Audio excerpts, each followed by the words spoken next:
In 1988, Pope John Paul II issued his own motu proprio, encouraging bishops worldwide to apply generously to the laity, the lay faithful, who'd said they want to have the Tridentine Mass.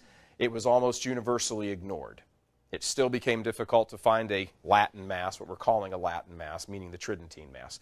So in 2007, as Father Paul told us, Pope Benedict issued his own motu proprio, saying, well, this is a paraphrasing of it, but if so many of the bishops are going to block this, we'll just simply go around it and allow the priest to say the Mass without anyone's permission.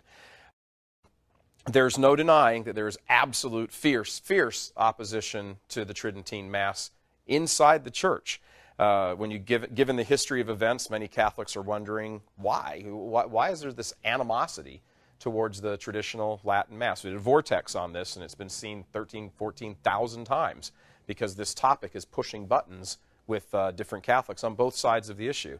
Many are concluding with good reason that the Mass is opposed so strenuously because of the theology that it represents. Remember that, lex orandi, lex credendi, lex vivendi. There's a whole theology and there's a whole morality that seems to go along with this, and it did for 1,500 years.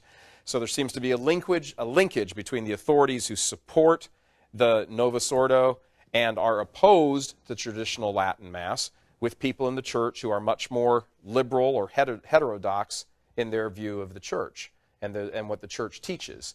And it seems to be breaking apart kind of on those lines. It's sort of the traditional Latin Mass crowd.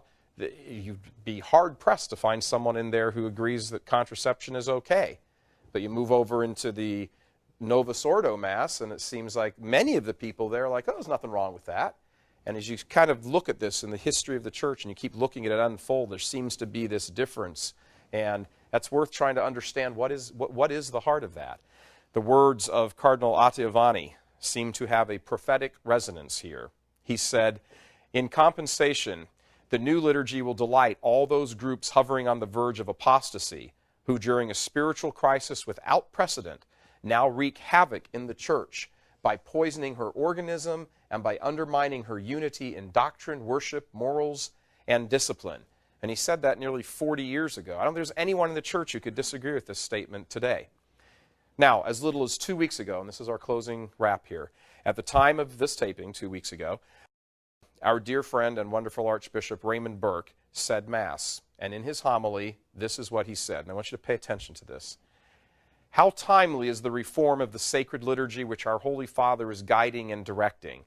We live in an age which grows ever more forgetful of God and of His plan for our freedom, for our eternal salvation. We live in an age when many are no longer able to distinguish the good fruits of a holy life from the evil fruits born of slavery to sin. The confusion and error is so pervasive that it has even entered into the life of the Church and threatened the highest and most perfect expression of her life, the sacred liturgy, the public worship of God. The situation was already so grave in 1972 that the servant of God, Pope Paul VI, in his homily for the solemnities of Saints Peter and Paul, was led to declare that he sensed that through some crack, the smoke of Satan had entered into the temple of God. This is from a homily by Archbishop Burke himself. Perhaps the Church Fathers knew what they were saying. Lex orandi, lex credendi, lex vivendi. How you pray is how you believe, is how you live. God love you all.